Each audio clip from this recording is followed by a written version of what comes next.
അവിടെയുള്ള അതെടുക്കലും അടിക്കലും കഴിഞ്ഞു പോയി. ഒരടിക്ക് തന്നെ ഞാൻ ഈ നിലത്ത് വീണ് പോവാം. രണ്ടാമത് പിന്നെ നിലത്ത് കുമ്പിട്ടാണ് രണ്ടാമത്തെ അടി അടിക്കുന്നത്. അപ്പോൾ ഈ കണ്ണിൻ്റെ ഇവിടുത്തെ എല്ലാണ് പൊട്ടുന്നത്. രണ്ടാമത്തെ തടുക്കുമ്പോഴാണ് കൈയിൻ്റെ വിരലിൻ്റെ എല്ല് പൊട്ടുന്നത്. 13ാമത്തെ ദിവസമാണ്. അപ്പോൾ ഇദ്ദേഹത്തിന് കൈ ഇപ്പോൾ പ്ലാസ്റ്റർ അഴിച്ചിട്ടില്ല, കൈയുടെ വിരലിന് എല്ല് പൊട്ടുണ്ട്, കാലിന് ചെറിയ ഇഷ്യൂ ഉണ്ട്. പ്രേക്ഷകർ കാണുന്ന പോലെ ഇത്തരം രീതിയിലേക്ക് മർദ്ദനം ഉണ്ടായി. അതായത് ഈ അൽത്താഫ് എന്ന് പറഞ്ഞ വ്യക്തിയോ അൽത്താഫിൻ്റെ ഉനൈസ് എന്ന് പറഞ്ഞ വ്യക്തിയോ ഇവിടെ എൻ്റെ കസ്റ്റമറാണ്, ഇവിടുന്ന് വണ്ടി എടുത്താണ് അവർ അവകാശപ്പെടുന്നത്. അതെ, അങ്ങനെ അവർ തെളിയിച്ചിട്ടുണ്ടെങ്കിൽ 5 ലക്ഷം രൂപ ഞാൻ പ്രഖ്യാപിക്കാം. അതെ, 5 ലക്ഷം രൂപ കൊടുക്കാം. വീഡിയോ എടുത്തിട്ടുണ്ടോ? പിന്നെന്താ, ഇപ്പോഴും പറയാം.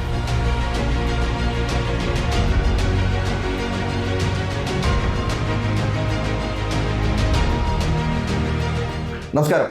മുക്കത്ത് TVS ഷോറൂമുമായുള്ള പ്രശ്നം, അതായത് അവരുടെ കസ്റ്റമറുമായുള്ള പ്രശ്നം എന്ന് പറഞ്ഞ സോഷ്യൽ മീഡിയയിൽ പല വീഡിയോകളും ചില ആളുകൾ കണ്ടിട്ടുണ്ടാവും. പക്ഷേ അതിന്റെ സത്യാവസ്ഥ എന്താണെന്ന് നമുക്ക് ചോദിച്ചറിയേണ്ടതുണ്ട്. മുക്കം ഷോറൂമിലാണ് ഞാനിപ്പോൾ ഇരിക്കുന്നത്, TVS ഷോറൂമിലാണ് ഇരിക്കുന്നത്. നമസ്കാരം. നമസ്കാരം. എന്താണ് ശരിക്കും അന്ന് സംഭവിച്ചത്? നിങ്ങളുടെ കസ്റ്റമർ ആണെന്ന് പറഞ്ഞാണ് ഇത്തരം രീതിയിലേക്കുള്ള വീഡിയോകൾ പ്രചരിപ്പിച്ചുകൊണ്ടിരിക്കുന്നത്. കസ്റ്റമർ ആയിരുന്നോ? എന്താണ് ശരിക്കും ആക്ച്വൽ അന്ന് സംഭവിച്ചത്? ശരിക്കും മുക്കം TVSനെതിരെ ഈ അക്രമം തുടങ്ങിയിട്ട് ഇന്നും നെല്ലും തുടങ്ങിയതല്ല. 2022 ഓഗസ്റ്റിലാണ് മുക്കത്തൊരു ഡീലർഷിപ്പ് വരുന്നത്. ആ സമയത്ത് ഇവിടുത്തെ വോളിയം മുക്കത്താകെ 100 വണ്ടി വിറ്റുപോകുന്നൊരു കാലഘട്ടമാണ്. പക്ഷേ അതിൽ നിന്ന് മാറിയിട്ട് ഒരു കസ്റ്റമർ സാറ്റിസ്ഫാക്ഷൻ, രാവിലെ 8 മണിക്ക് ഷോറൂം തുറക്കുക, രാത്രി 11 മണി വരെ ഷോറൂം ഓപ്പൺ ചെയ്യുക. ഏത് സമയത്തും ഇവിടെ നിന്ന് വണ്ടി എടുത്താണ് ആരാണെങ്കിലും ശരി, വണ്ടിക്ക് എന്തെങ്കിലും ഇഷ്യൂസ്, ഈവൻ ടയർ പഞ്ചറായാൽ പോലും ഇവിടെ നിന്ന് ആളുകൾ പോയിട്ട് അത് റെക്ടിഫൈ ചെയ്തതിന് വേതനമൊന്നും വാങ്ങാതിരിക്കുക. ഇങ്ങനെ തുടങ്ങിയിട്ടുള്ള ചില മിറാക്കിളായിട്ടുള്ള സർവീസുകൾ കൊടുത്തുകൊണ്ടിരിക്കുന്നു. ഇത് ഭയങ്കരമായിട്ട് ചില ആളുകളെ അലോസരപ്പെടുത്തുകയും ഈ 2023 ഓഗസ്റ്റിൽ ഓൾ ഇന്ത്യയിൽ ഏറ്റവും കൂടുതൽ വണ്ടി വിറ്റ സ്ഥാപനമായിട്ട് ഇന്ത്യയിൽ ഇത് മാറുകയും ചെയ്തു. എത്ര വണ്ടി വിറ്റു? 311 വണ്ടിയാണ് ഒരു മാസം, ഒറ്റ മാസം. നിങ്ങൾ ഈ ഒരു കഴിഞ്ഞ വർഷം മാത്രം എത്ര വണ്ടി വിറ്റു? 2000 സംതിങ്. എത്ര? ഏകദേശം 2000-ഓളം ഉണ്ടാവും. ഈ 2000-ഓളം വണ്ടി വിറ്റു നിങ്ങൾ, അല്ലേ? അതെ. അപ്പോൾ നിങ്ങൾ ഈ പറയുന്ന സർവീസ് കൊടുത്തുകൊണ്ടായിരിക്കാം ഈ 2800 വണ്ടി വിൽക്കാൻ കാരണം. 100%. ഗൂഗിൾ റേറ്റിംഗിൽ ഇന്ത്യയിൽ നിങ്ങൾ എവിടെ സെർച്ച് ചെയ്ത ഓട്ടോമൊബൈലിൽ 4.8 ഔട്ട് ഓഫ് 5 ആണ് നമ്മുടെ റേറ്റിംഗ്. അത് മറ്റൊരു ഓട്ടോമൊബൈൽ സ്ഥാപനത്തിൽ ഇല്ല. ഇനി വേറെ വിഷയത്തിലേക്ക് കയറാം. നിങ്ങൾ ആദ്യം യമഹയുടെ ഷോറൂം ആയിരുന്നു നടത്തിക്കൊണ്ടിരുന്നത്. ഉണ്ടായിരുന്നു. അവിടെ നിന്ന് നിങ്ങൾ TVSലേക്ക് മാറുക ചെയ്തു. അത് പാർട്ട്ണറെ ഏൽപ്പിച്ചു. പിന്നെ പാർട്ട്ണറുടെ മകനുമായിട്ട് ചെറിയൊരു ഇഷ്യൂസ് അതിനുശേഷം ഉണ്ടായി. അതിന്റെ ചെറിയ പ്രശ്നങ്ങൾ സ്വാഭാവികമായിട്ട് അത്തരം രീതിയിലേക്ക്. ഞാൻ പറയുന്നത് നിങ്ങളെ തകർക്കാൻ വേണ്ടിയിട്ടുള്ള ഒരു ഗൂഢാലോചന ഉണ്ടോ ഇതിൽ? പിന്നെ 100% ഉറപ്പാണല്ലോ. കാരണം പക്ഷെ ഇത് അങ്ങനെ തകരണമെങ്കിൽ ഞാൻ ഇവിടെ നിന്ന് 2.5 വർഷം കൊണ്ട് വിറ്റ 4800 കസ്റ്റമർ വിചാരിക്കണം. അവർ വിചാരിക്കുന്നില്ല. പകരം ഞാൻ വാഹനം വിൽക്കാത്ത 4 പേരാണ് വിചാരിക്കുന്നത്. കോഴിക്കോട് ജില്ലയിൽ എത്രയാണ് സെയിൽ വരുന്നത്? ആവറേജ് സെയിൽ എന്ന് പറയുന്നത് അത് അപ്രോക്സിമേറ്റ് സെയിൽ നമുക്ക് എല്ലാ വണ്ടി കൂടി കൂട്ടി. നിങ്ങളിലും താഴെയാണോ? അല്ലല്ല, ഞങ്ങൾ മുകളിലോ. അല്ല, നിങ്ങളിലും താഴെയാണോ കോഴിക്കോട്?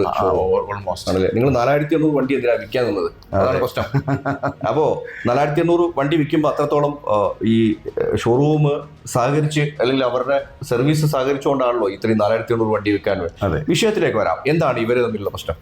ഇദ്ദേഹം ആക്ച്വലി ഞാൻ ഒരു ഹേർട്ട് പേഷ്യൻ്റാണ്. ഇപ്പോൾ ആൻജിയോപ്ലാസ്റ്റി കഴിഞ്ഞ് കുറച്ച് മാസങ്ങളായിട്ടുള്ളൂ. ശരി. ഷോറൂമിലേക്ക് വരല് വളരെ അപൂർവമാണ്. അപ്പോൾ ഒരു ദിവസം 3:30 മണിക്ക് അങ്ങോട്ട് കയറിയിട്ടുണ്ടെങ്കിൽ കഴിഞ്ഞ 1-ാം തീയതി. അപ്പോൾ അവിടെ നിന്നൊരു ബഹളം കേൾക്കുന്നു. അപ്പോൾ ഈ ബഹളം കേൾക്കുമ്പോൾ സ്വാഭാവികമായിട്ടും നമ്മൾ അന്വേഷിക്കും അവിടെ എന്താണ് ബഹളം കേൾക്കുന്നത്. അത് അന്വേഷിച്ചപ്പോൾ അത് വിഷയമല്ല, എന്താ ഇൻഷുറൻസ് സംബന്ധമായിട്ടുള്ള സംഭവമാണ്. അവർക്ക് കാര്യങ്ങൾ പറഞ്ഞ് മനസ്സിലാക്കി കൊടുക്കുകയാണെന്ന് മാത്രം. പിന്നീട് അദ്ദേഹം ഇങ്ങോട്ട് കയറി വരികയാണ്. ഇങ്ങോട്ട് കയറി എൻ്റെ ക്യാബിനിലേക്ക് കയറി വരുമ്പോൾ സ്വാഭാവികമായിട്ടും അങ്ങനെ എൻ്റെ അടുത്തേക്ക് വരേണ്ട ഒരു വിഷയം അല്ല. നേരെ വരുന്നു ഈ ക്യാബിനിൽ നിന്ന്. ഞാൻ അവിടെ ഇരിക്കുന്നു. അദ്ദേഹം നേരെ ഇരുന്നിട്ട് ചോദിക്കുന്നത്, ഞാൻ പുറത്തുനിന്നാണ് വണ്ടി എടുത്തിരിക്കുന്നത്, മലപ്പുറം ഡിസ്ട്രിക്റ്റിൽ നിന്നാണ് വണ്ടി എടുത്തിരിക്കുന്നത്. നിങ്ങളുടെ കസ്റ്റമർ അല്ല. അപ്പോൾ ഓക്കെ, ഞാൻ എന്താ ചെയ്യണ്ടേ? അപ്പം പറഞ്ഞു, എനിക്ക് എൻ്റെ ഇൻഷുറൻസിന് എമൗണ്ട് കയറിയില്ല. ഏതാ ഇൻഷുറൻസ്? അപ്പോൾ ഇൻഷുറൻസ് ICICI ഇൻഷുറൻസ് എന്ന് പറഞ്ഞു. ഓക്കെ, നിങ്ങൾ ICICI സംസാരിക്കും, അതല്ലേ വേണ്ടത്. അത് പറ്റില്ല, നിങ്ങൾ സംസാരിക്കണം. അപ്പോൾ അങ്ങനെ ഒരു സംഭവം ഇല്ല. ഇപ്പോൾ എത്രയോ 36ഓളം ഇൻഷുറൻസ് കമ്പനികളുണ്ട്. ഈ കമ്പനികളിലൊക്കെ നമ്മളായിട്ട് ടൈപ്പ് നമ്മൾ അറിയുന്നവരും ഉണ്ടാവില്ല. അപ്പോൾ നമ്മൾ ഇവിടെ പേയ്മെൻ്റ് അടക്കം അവർ കൃത്യമായിട്ട് പേയ്മെൻ്റ് അടച്ചു, ഒരു രൂപ ഇല്ലാതെ അവർ പേയ്മെൻ്റ് അടച്ച് ബില്ല് അവർ വാങ്ങിപ്പോയി. അപ്പോൾ ഞാൻ പറഞ്ഞു, നിങ്ങളുടെ അറിവില്ലായ്മയാണ് ഞങ്ങൾ പോകണമെന്നുള്ളത്. നിങ്ങൾ തന്നെയാണ് പോകേണ്ടത്. നിങ്ങൾക്ക് ഇൻഷുറൻസ് ഏജന്റിനെ കാര്യങ്ങളൊക്കെ അറിയുള്ളൂ, നിങ്ങൾ അവിടെ പോയി സംസാരിക്കും എന്ന് പറഞ്ഞു. അതായത് നിങ്ങൾക്ക് ശരിക്കും ഇൻഷുറൻസുമായി ബന്ധം ടൈപ്പ് ഉള്ള കമ്പനി അല്ല ICICI? അല്ല. നിങ്ങൾക്ക് ഇൻഷുറൻസ് ക്ലെയിം ചെയ്യാൻ വേണ്ടിയിട്ടാണ് ഈ ഷോറൂമിൽ അവർ വന്നത്. അതെ. ആ വണ്ടി കൃത്യമായി അവർ ഇൻഷുറൻസ് ക്ലെയിം ചെയ്ത് കൊടുത്തു. വണ്ടി പണി കഴിഞ്ഞു കൊടുത്തു. ആ വണ്ടി നിങ്ങൾ പണി കഴിഞ്ഞു കൊടുത്തു. ഇൻഷുറൻസ് ക്ലെയിം ചെയ്യേണ്ടത് അവരാണ്. ബില്ല് സബ്മിറ്റ് ചെയ്യണം. അത് നിങ്ങളോട് സംസാരിക്കാൻ വേണ്ടി പറയാണ്. അപ്പോ നിങ്ങൾ അത് സംസാരിക്കുന്നില്ല? അല്ല, നമുക്ക് സംസാരിക്കേണ്ട ആളെ പോലും അറിയില്ല. ഇതാരോട് സംസാരിക്കണം എന്ന് പോലും അറിയില്ല. ശരി. ഇവര് ആ ബില്ലാണ് കൊണ്ടുപോയി. അപ്പൊ അവര് പറഞ്ഞു ഞങ്ങൾ സംസാരിച്ചിട്ടുണ്ട്. അപ്പോൾ TDSഉം സാൽവേജസും കട്ടാവും എന്നാണ് പറഞ്ഞത്. സ്വാഭാവികം. അപ്പോൾ അത് ഇന്ത്യയിൽ നടക്കുന്ന നിയമമാണ്. അതെ. അപ്പോൾ അവർ പറഞ്ഞു അതല്ല, നിങ്ങൾ അത് കട്ടാവുന്നത് നിങ്ങളുടെ അവിടുത്തെ പ്രശ്നങ്ങൾ കൊണ്ടാണ്. അപ്പോൾ സ്വാഭാവികമായിട്ട് നമുക്കത് പറ്റില്ല എന്ന് പറഞ്ഞു. ഞങ്ങളുടെ പ്രശ്നമല്ല, ഇത് ഇന്ത്യൻ ഗവൺമെന്റ് ഉണ്ടാക്കിയ നിയമമാണ്. അപ്പോൾ നിങ്ങൾക്കത് അറിവില്ലായ്മയാണ് എന്നൊരു വേർഡ് ഉപയോഗിച്ചു. ആ ഉപയോഗിച്ചപ്പോൾ അവിടെയുള്ള അതെടുക്കലും അടിക്കലും കഴിഞ്ഞു പോയി. ഒരടിക്ക് തന്നെ ഞാൻ ഈ നിലത്ത് വീണ് പോവാം. രണ്ടാമത് പിന്നെ നിലത്ത് കുമ്പിട്ടാണ് രണ്ടാമത്തെ അടി അടിക്കുന്നത്. അപ്പോൾ ഈ കണ്ണിൻ്റെ ഇവിടുത്തെ എല്ലാണ് പൊട്ടുന്നത്. രണ്ടാമത്തെ തടുക്കുമ്പോഴാണ് കൈയിൻ്റെ വിരലിൻ്റെ എല്ല് പൊട്ടുന്നത്.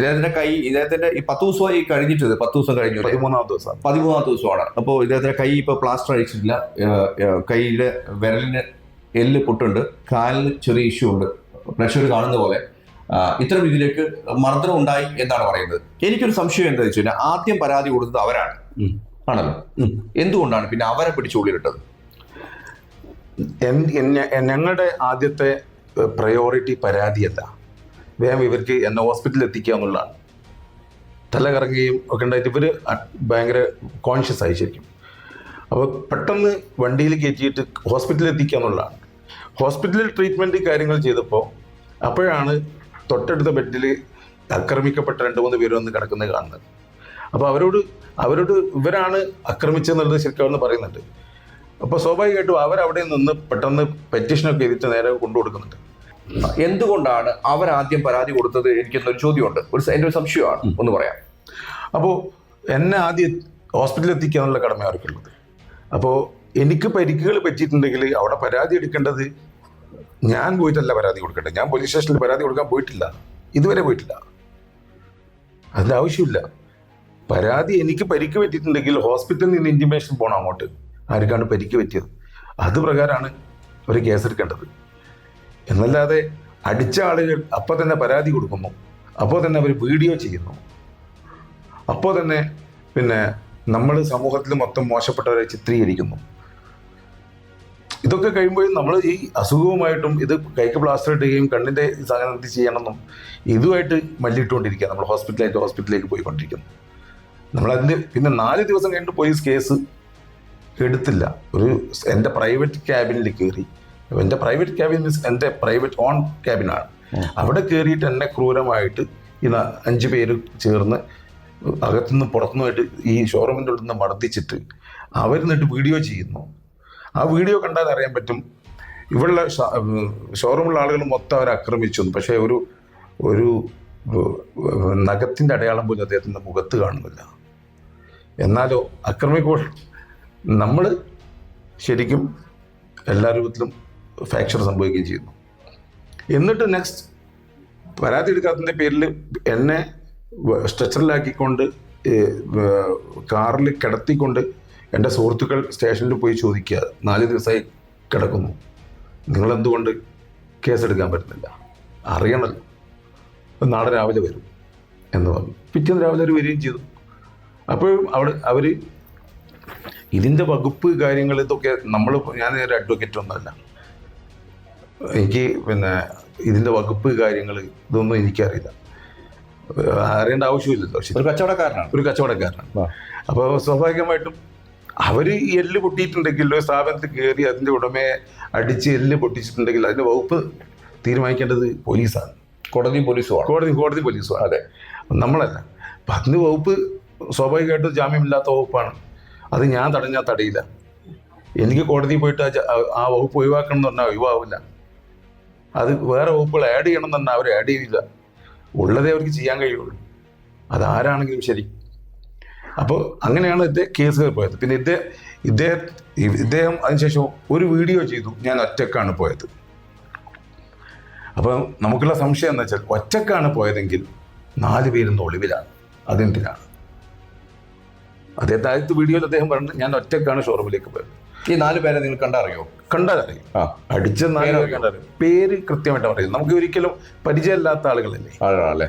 അപ്പൊ എന്തായാലും ഞാൻ പറയുന്നത് ഇതിന്റെ ബാക്കില് ഇദ്ദേഹം 4800 വണ്ടി 2.5 വർഷത്തിനുള്ളിൽ വിറ്റു എന്ന് പറയുമ്പോൾ 4800 വണ്ടി വിറ്റ സ്ഥിതിക്ക് മുക്കത്തുള്ള ആളുകൾക്കൊക്കെ അറിയാം ഇവിടെ മുക്കത്തിന്റെ സ്പേസ് എന്താണ്, സെയിൽ എന്താണ് എന്നുള്ള അറിയാം. അത്രയേറെ വണ്ടി വിൽക്കണമെങ്കിൽ ആ ഷോറൂമിന്റെ ഒരു കഴിവ് തന്നെ ആയിരിക്കും അത്. അതിനപ്പുറത്തേക്ക് ഇപ്പോ മാർച്ച് നടത്തുന്നു എന്ന് പറയുന്നുണ്ട്. അതിന് എനിക്കുള്ളൊരു സംശയം എന്താ വെച്ച് കഴിഞ്ഞാൽ, മാർച്ച് പോലീസ് കേസ് രജിസ്റ്റർ ചെയ്തു, ആ കോടതിയിലേക്ക് എത്തിച്ചു, കോടതി വിധിച്ച് അല്ലെങ്കിൽ കോടതി ജാമ്യം കൊടുക്കില്ല എന്ന് പറയുന്ന സംഭവത്തിൽ ഇദ്ദേഹത്തിന് എന്ത് ചെയ്യാൻ കഴിയും എന്നുള്ളതാണ് ഇദ്ദേഹം പറഞ്ഞ അതേ ഒരു വേർഷൻ ഞാൻ കൂടെ ചോദിക്കുകയാണ്. അതായത് കോടതിയിൽ കേസ് നടന്നുകൊണ്ടിരിക്കുന്ന കേസ് നടന്നു, കോടതിയിലെത്തി, ആ കോടതിയിൽ 14 ദിവസം റിമാൻഡ് ചെയ്തതാണ്. അതിനെ ചോദ്യം ചെയ്യാൻ ആർക്കും അധികാരമില്ല. അതായത് പോലീസിന് അധികാരമില്ല, സാധാരണ ജനങ്ങൾക്ക് അറിയാറില്ല. കോടതി വിധിയാണ്, അല്ലെങ്കിൽ കോടതിയുടെ നിയമങ്ങളാണ്. അപ്പോൾ ഞാൻ എടുത്തു പറയേണ്ട വിഷയം ഇതല്ലാതെ തന്നെ ഇദ്ദേഹത്തിനെതിരെ വലിയ രീതിയിലേക്ക് മോശമായി പെരുമാറുന്ന ആളുകളുണ്ട്, കുറച്ച് ആളുകൾ അല്ലേ ഉണ്ട്. തീർച്ചയായും അത്തരം പേരുകൾ നമ്മളെ കൊണ്ട് വെളിപ്പെടുത്തുന്ന രീതിയിലേക്ക് പോകരുത്. കാര്യം ഒരു പ്രസ്ഥാനം, അതിൽ ഒരുപാട് പേര് വർക്ക് ചെയ്യുന്നതാണ്, ഒരുപാട് കുടുംബങ്ങൾ ജീവിക്കുന്ന അല്ലെ, ആ ഒരു പ്രസ്ഥാനം ഇത്രയും നല്ല രീതിയിലേക്ക് നടന്നു കൊണ്ടുപോകുന്ന ഒരു പ്രസ്ഥാനം പൂട്ടിക്കാൻ നിൽക്കുന്ന ആളുകളൊക്കെ ചില സമയത്ത് ഇദ്ദേഹത്തിന് തുറന്നു പറയേണ്ടി വരും. ഇപ്പോൾ അത് പറയുന്നില്ല. അദ്ദേഹം ഈ ഒരു പ്രശ്നവുമായി ബന്ധപ്പെട്ട് ഇദ്ദേഹത്തിന്റെ കാലിന് പ്രശ്നമുണ്ട്, കൈക്ക് പ്രശ്നമുണ്ട്. ഇത് ഞാൻ പറയുന്നില്ല, മെഡിക്കൽ റിപ്പോർട്ടുകൾ നോക്കിയിട്ടും ഇദ്ദേഹത്തിന്റെ കാര്യം അന്വേഷിച്ചിട്ടാണ് പറയുന്നത്. അപ്പോൾ അത്തരം രീതിയിലേക്ക് ആവശ്യമില്ലാത്ത ആരോപണങ്ങൾ കൊണ്ടുവരിക, അത് ഒരു ഷോറൂമിനെതിരെ, ഒരു പ്രസ്ഥാനത്തിനെതിരെ തിരിയുക എന്നുള്ളതൊക്കെ വലിയ രീതിയിലേക്ക് മോശകരമായ സംഭവം തന്നെയാണ്. അപ്പോൾ പ്രത്യേകിച്ച് എടുത്തു പറയേണ്ടത് ഇത് തന്നെയാണ്. ഒരു പ്രശ്നം ഉണ്ടാക്കി അവരെ മോശമാക്കുന്ന രീതിയിൽ, ഒരു പ്രസ്ഥാനത്തെ മോശമാക്കുന്ന രീതിയിലേക്ക് പോകരുത്. എന്താണ് നിങ്ങൾക്ക് പറയാനുള്ളത്? ഈ മുക്കത്തെ ജനങ്ങളോട് എന്താണ് പറയാനുള്ളത്? എനിക്ക് പറയാനുള്ളത്, ഇവിടെ ഈ ഷോറൂമിൽ നിന്ന് വണ്ടി എടുത്ത എല്ലാ ആളുകൾക്കും അറിയാം പ്രശ്നങ്ങൾ ഉണ്ടാവില്ല എന്നല്ല. 4-5 കസ്റ്റമേഴ്സിന് ചെറിയ ഇഷ്യൂസ് ഒക്കെ ഉണ്ടായിരുന്നു വരും. പക്ഷേ ഇവിടെ നടക്കുന്നത് നിങ്ങൾക്ക് അവിശ്വസനീയമായ ഓഫേഴ്സ് തന്നെയാണ്. ഒരാൾ വാഹനം വാങ്ങുമ്പോൾ ഒരു 3 ഷോറൂമിലെങ്കിലും പോയി അന്വേഷിക്കും. എന്നിട്ട് അവർക്ക് നല്ലത് എന്ന് തോന്നുന്ന സ്ഥലത്തേക്ക് അവർ വരും. ഞാൻ അഭിമാനത്തോടെ പറയുന്നു, ഇവിടെ നിന്ന് തെക്കൻ ജില്ല, ഇവൻ കൊല്ലത്ത് നിന്ന് പോലും ഇവിടെ നിന്ന് 6 പേര് ഒരു ദിവസം ഒന്ന് വണ്ടി എടുത്ത് പോകും. അതിനൊരു കാരണം പലിശയില്ല എന്നുള്ള ഒരു സ്കീം, അത് കോമ്പറ്റേറ്റ് ചെയ്യാൻ ഒരാൾക്കും കഴിയില്ല. അതിൻ്റെ സീക്രസി ആർക്കും അറിയില്ല. RC ബുക്കിൽ പോലും ഫിനാൻസ് ഇല്ല. 84,000 രൂപയുള്ള ലോൺ ഒരു കൊല്ലം കൊണ്ട് അടച്ചു കിട്ടിയാൽ മതി. ആ ഒരു സ്കീം ജനങ്ങളിലേക്ക് അങ്ങ് എത്തി. അതോടൊപ്പം തന്നെ സർവീസ് പറഞ്ഞാൽ മിക്ക ഷോറൂമുകളും 5:55 അടച്ചങ്ങ് പോകും. ഇവിടെ 10 മണിക്ക് വന്നാലും വണ്ടി അഡ്മിറ്റ് ചെയ്യും. ആ 4 പേരും എന്ന് പറയുന്നത് മണാശ്ശേരി സ്വദേശി ലിജേഷ്, ഒന്ന് കാരശ്ശേരി സ്വദേശി കെബീർ, 3 ഒരു ജൂനിയർ അഡ്വക്കേറ്റ് ആയിട്ടുള്ള ഒരു ഷബീറാണ്. ഈ അൽത്താഫ് അടക്കം 4 പേരും. ഇവരാരും നമ്മുടെ കസ്റ്റമേഴ്സ് അല്ല എന്നുള്ള സത്യം. കസ്റ്റമേഴ്സ് അല്ല എന്ന് പറഞ്ഞാൽ ഇവിടുന്ന് വണ്ടി എടുത്തൊഴിവല്ല. പക്ഷെ ഇവർക്ക് ഈ മണാശ്ശേരി സ്വദേശി പറയുന്ന വളരെ ശരിക്കും ഒരു രാഷ്ട്രീയ പാർട്ടിയെ മുൾമുനെ നിർത്തുന്ന സംസാരങ്ങളാണ് മണാശ്ശേരി സ്വദേശി ഇവിടെ വന്ന് സംസാരിച്ചപ്പോൾ അദ്ദേഹം ഒരു വ്യാജനാണെന്നും, അദ്ദേഹം എല്ലാവർക്കും ബ്ലാക്ക് മെയിലിംഗ് ആണ് അദ്ദേഹത്തിൻ്റെ ജോലിയെന്നും പറയും. അത് വേണമെങ്കിൽ അത് കൃത്യമായിട്ട് അത് നിങ്ങൾ ആ വീഡിയോയിൽ പറയണ്ടായി 5 ലക്ഷം രൂപ ഞാൻ കൊടുക്കാൻ തയ്യാറാണെന്ന്. അതെന്താ സംഭവം? അതായത് ഈ അൽത്താഫ് എന്ന് പറഞ്ഞ വ്യക്തിയോ, അൽത്താഫിന്റെ ഉനൈസ് എന്ന് പറഞ്ഞ വ്യക്തിയോ ഇവിടെ എൻ്റെ കസ്റ്റമറാണ്, ഇവിടുന്ന് വണ്ടി എടുത്താണ് അവർ അവകാശപ്പെടുന്നത്. അതെ, അങ്ങനെ അവർ തെളിയിച്ചിട്ടുണ്ടെങ്കിൽ 5 ലക്ഷം രൂപ ഞാൻ പ്രഖ്യാപിക്കാം. അതെ, 5 ലക്ഷം രൂപ കൊടുക്കാം. വീഡിയോ പിന്നെന്താ, ഇപ്പോഴും പറയാം. ഓക്കെ, ഞങ്ങൾ നിങ്ങളോട് സംസാരിച്ച് വന്നപ്പോഴാണ് പറയുന്നത് ഈ പലിശരഹിത സംഭവം എന്താണ് ശരിക്കും? ഒരു 84,000 രൂപ ആണ് വായ്പ കൊടുക്കുക. ഒരു വർഷം കൊണ്ട് 7,000 രൂപ പ്രകാരം ഒരു വർഷം കൊണ്ട് അത് അടച്ചു വിടണം. 10 പൈസ പലിശയില്ല. 10 പൈസ, ഒരു 3,000 സംതിങ് രൂപ ബാങ്കിന്. അതിപ്പോൾ ഒരു സ്വർണം പണയം വെക്കുകയാണെങ്കിലും 3000 സംതിങ് രൂപ ഇവരുടെ സർവീസ് ചാർജ് ഉണ്ടാവും. അതുണ്ടാവും. അത് ചെയ്യാൻ അത് ഏത് ബാങ്കുമായി ചേർന്നാൽ നിങ്ങൾ എല്ലാ ബാങ്കുമായിട്ടും ടൈപ്പ് ഉണ്ട്. ആണല്ലേ? തീർച്ചയായും. അപ്പോൾ നമ്മൾ കൂടുതലായിട്ട് ഇത് സംസാരിച്ചു നേടുന്നില്ല. ഇത്തരം സ്ഥാപനങ്ങളിൽ ഒരു സ്ഥാപനം ഉണ്ടാകുമ്പോൾ പ്രശ്നങ്ങളൊക്കെ ഉണ്ടാവും സ്വാഭാവികമായിട്ട്. ഈ പ്രശ്നക്കാർ എന്ന് പറയുന്ന ആളുകൾ ഇവിടുത്തെ കസ്റ്റമർ അല്ല, അത് കസ്റ്റമറാണെന്ന് തെളിഞ്ഞാൽ 5 ലക്ഷം രൂപ, കസ്റ്റമർ അല്ല ഇവിടെ നിന്ന് വണ്ടി എടുത്തതാണെന്ന് തെളിഞ്ഞാൽ അല്ലേ? അതെ അതെ അതെ. ഇവിടെ നിന്ന് വണ്ടി എടുത്തതാണെന്ന് തെളിഞ്ഞാൽ 5 ലക്ഷം രൂപ ഇനാം പ്രഖ്യാപിക്കുകയാണ്. അപ്പോൾ അത്രയും പൂർണ്ണമായിട്ട് വിശ്വാസം ഉണ്ടാകും ഇവർക്ക്. അൽത്താഫും അല്ല ഉനീസും അല്ല ഇവിടെ നിന്ന് വണ്ടി എടുത്ത ആളുകളല്ല. അപ്പൊ എന്തായാലും ഇത്തരം രീതിയിലേക്കുള്ള പ്രശ്നങ്ങൾ സ്വാഭാവികമായിട്ടുണ്ടാകുന്ന ചെറിയ രീതിയിലേക്ക് തീർക്കേണ്ട വിഷയങ്ങൾ എന്തുകൊണ്ട് ഇത്തരം വലിയ ലെവലിലേക്ക് ആയി എന്ന് എനിക്ക് മനസ്സിലാവുന്നില്ല. എന്തായാലും നന്ദി, നമസ്കാരം.